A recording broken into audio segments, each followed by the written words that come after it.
After 25 years in nonprofit finance, I've seen, and of course, I've made plenty of fundraising mistakes.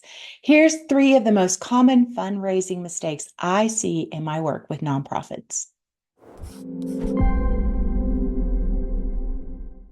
Hi, I'm Teresa Clark, a seasoned CPA with over 25 years dedicated to serving 501c3 nonprofits.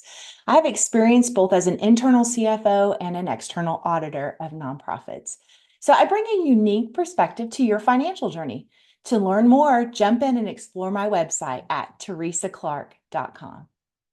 As a leader with experience working with many nonprofits, I have lots of fundraising stories I could tell you. But today, I want to focus on one that I experienced as a leader in that nonprofit. I was the founder in this nonprofit, and we began the fundraising journey with a creative event.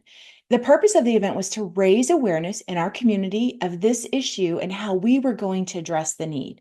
We called it Running to Rescue, and thousands of people showed up in support. And we achieved our objective to create awareness and raise a lot of money.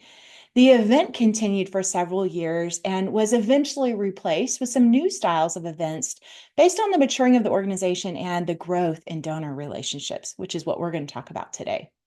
There's an important truth. Having events isn't always the best fundraising strategy. So let's explore what I've learned is most important to donors and how we can avoid the common mistakes in fundraising. Mistake number one, you don't want to assume donor relationship. Authentic relationship, it takes time, and donors who feel a personal connection to your cause are more willing to contribute and contribute even larger amounts over time. They're also more likely to respond positively to a specific ask when they believe their support makes a difference. If you are doing events, ask yourself, how are you using those events to identify donors that are seeking that deeper connection with your nonprofit? Mistake number two, stats before stories. Yes, storytelling is where we connect donors to our mission. Telling stats is important, but focusing on the stories will inspire your donors. Talk about how your nonprofit made a difference and tell that story over and over again.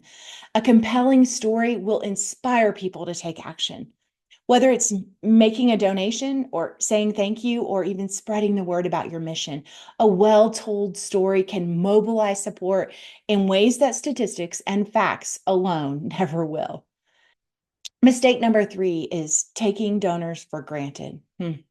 Yeah, it's more effective to keep the donor that you have than to spend all of your time continuously looking for new donors. Don't get me wrong, both are important. But let's talk about how to let your donors know that you appreciate them. Carve out time to thank them each time they give and connect your appreciation to stories of impact. Check in and see how they're doing. Stewarding a donor relationship, it's not about what you can get from them, it's about what you can get to them. You are facilitating the blessing coming to them as an experience when they have been a part of making a difference. So take care of those relationships. Let them be people.